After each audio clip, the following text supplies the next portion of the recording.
Le début de saison pour les amateurs et puis aussi pour les athlètes de haut niveau là, qui vont être confrontés sur ces premiers championnats d'Europe là, de début de saison. Et avec, comme disait tout à l'heure Gaël, un point de mire, c'est ces Jeux Olympiques de Milan qui vont arriver très très vite. Voilà, il restera plus qu'une saison hiver pour performer et être qualifié dans les équipes nationales. Donc oui, un réel engouement et une réelle attente de la part de ces sportifs. La Fédération française de montagne et d'escalade, la FFME, ainsi que le 27e bataillon des chasseurs alpins organise les épreuves des championnats d'Europe de ski alpinisme. Ça sera à Flaine et Chamonix la semaine prochaine. C'est la première fois en Haute-Savoie et c'est donc à partir de dimanche avec la cérémonie d'ouverture et jusqu'à vendredi soir. Gaël Rastou, bonjour. Bonjour Guillaume. Vous êtes conseiller technique national ski alpinisme à la Fédération française de la montagne et de l'escalade. À vos côtés, le capitaine Jérôme, bonjour. Bonjour Guillaume. Alors, vous êtes officier montagne en charge de la sécurité et formation montagne au sein du 27e BCA d'Annecy et directeur des championnats d'Europe de ski alpinisme en charge de la sécurité des épreuves. Alors, Gaël, qu'est-ce qui a motivé l'organisation de venir en Haute-Savoie pour ces championnats d'Europe ? Alors ça a été très simple puisque depuis 2020 et 2021, Flaine accueille la FFME et le 27e BCA dans l'organisation de manches de Coupe du Monde déjà. Donc c'était tout naturel de revenir sur Flaine. Et puis cette année, on a proposé aussi à Chamonix, en clin d'œil du centenaire des JO de 2024, de s'associer à l'organisation de ces épreuves. Et la ville de Chamonix et la communauté de communes a répondu présent en nous soutenant particulièrement. Donc c'est pour ça qu'on est revenu à Haute-Savoie pour organiser ces championnats d'Europe. Alors comment ça va se passer cette semaine justement ? Alors une semaine qui va commencer dès lundi avec l'épreuve individuelle sur le sommet de Flaine, une journée de repos de mardi pour les coureurs et puis on repart mercredi sur l'épreuve de Vertical Race, donc c'est une montée-chaise qui aura lieu sur la tête des Verts.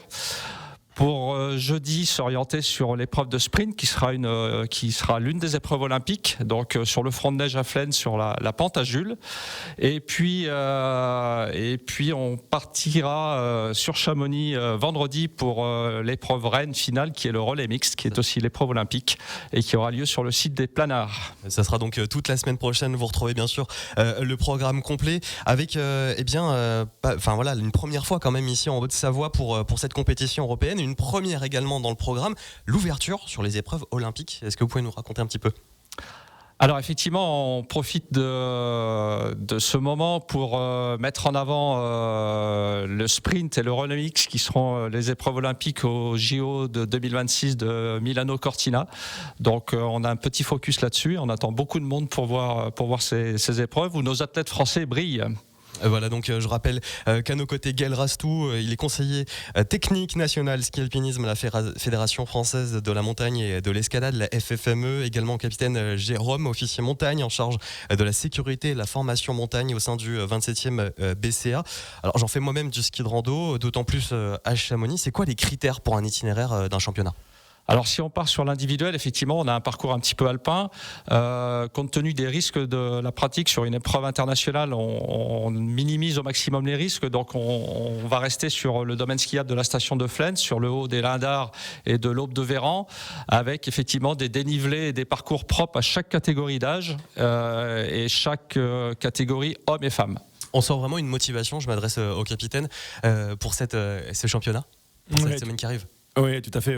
Là, c'est le début de saison pour les amateurs et puis aussi pour les athlètes de haut niveau là, qui vont être confrontés sur ces premiers championnats d'Europe là, de début de saison. Et avec, comme disait tout à l'heure Gaël, un point de mire, c'est ces Jeux Olympiques de Milan qui vont arriver très très vite. Voilà, il restera plus qu'une saison hiver pour performer et être qualifié dans les équipes nationales. Donc oui, un réel engouement et une réelle attente de la part de ces sportifs. Alors, est-ce que les stations de ski attendent aussi le ski alpinisme, parce que ça peut faire peur. Est-ce que ça fait peur justement aux stations de ski, peut-être moins de forfaits pour eux vendus? Je m'adresse à vous deux. Alors non, c'est une pratique qui est en pleine explosion dans la pratique amateur, mais du coup là cette volonté des stations de contenir et surtout de réguler cette pratique qui est un peu qui est pas trop cadrée encore de nos jours. Et voilà, il y a un réel engouement de la part des stations à mettre en place des itinéraires balisés, sécurisés, de manière à ce que cette pratique ne vienne pas empiéter sur le fonctionnement normal d'une station de ski. Et Gaël, on parlait de diversification aussi pour les stations. Oui, absolument. Donc la fédération est partenaire des domaines skiables qui créent de plus en plus d'itinéraires de ski de randonnée. Nous, ce que l'on souhaite, c'est que les pratiquants prennent bien conscience des contraintes d'un domaine skiable, puisqu'on ne peut pas faire ce que l'on veut sur un domaine skiable. Donc, dès lors qu'il y a des itinéraires aménagés, empruntez-les. Les stations font le maximum pour les sécuriser, les préparer, puisqu'un domaine skiable ne s'arrête pas lorsque les pistes se ferment. Donc, il faut respecter un petit peu le travail des dameurs, des pisteurs, de toute cette organisation que les gens ne voient pas. Donc, faites du ski de randonnée, mais respectez les règles. Exactement. Et puis, il y a aussi ce qu'on disait, c'est que si on monte en ski de rando le long d'une piste, s'il y a un accident, on reste en tort. Absolument, oui. Donc il y a vraiment là la sécurité à prendre en compte, sa propre sécurité et celle des autres. Et effectivement, pour l'instant, remonter une piste de ski la journée, c'est interdit, tout comme la nuit. Donc encore une fois, respectons les règles. Et c'est donc une très très belle exposition, une très belle épreuve qui aura lieu, enfin pas une épreuve, mais plusieurs épreuves pour ce championnat d'Europe. Donc toute la semaine prochaine à Flaine et Chamonix. Donc le capitaine Jérôme, Gaël Rastou sont les invités jusqu'à 9h30 pour ces championnats d'Europe de ski alpinisme. Comment la Fédération française de la montagne et de l'escalade a travaillé avec le 27e BCA, une association unique. On vous explique pourquoi dans 5 minutes, même pas sur l'antenne de Radio Mont-Blanc. Restez avec nous. Premier championnat d'Europe de ski alpinisme à Flaine et Chamonix. C'est donc dès dimanche jusqu'à vendredi. Alors avec nous, il y a deux invités. Gaël Rastou, conseiller technique national ski alpinisme à la Fédération française de la montagne et de l'escalade, la FFME.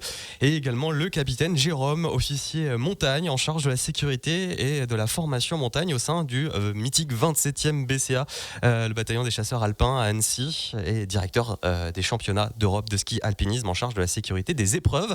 Alors c'est une association unique entre l'armée de terre et la Fédé. Capitaine Jérôme, qu'est-ce que vous apportez justement à cette fédération ? Alors le 27e BCA, fort de l'organisation de 2 Coupes du Monde et des derniers championnats de France de l'année dernière, a acquis une expérience assez évidente sur l'organisation de compétitions internationales et nationales. Et en plus, le ski de randonnée, c'est notre cœur de métier dans le combat en montagne en milieu enneigé. Donc avec ces deux atouts, le 27 vient apporter sa force de travail et ses compétences techniques pour aider la fédération à l'organisation de ces championnats.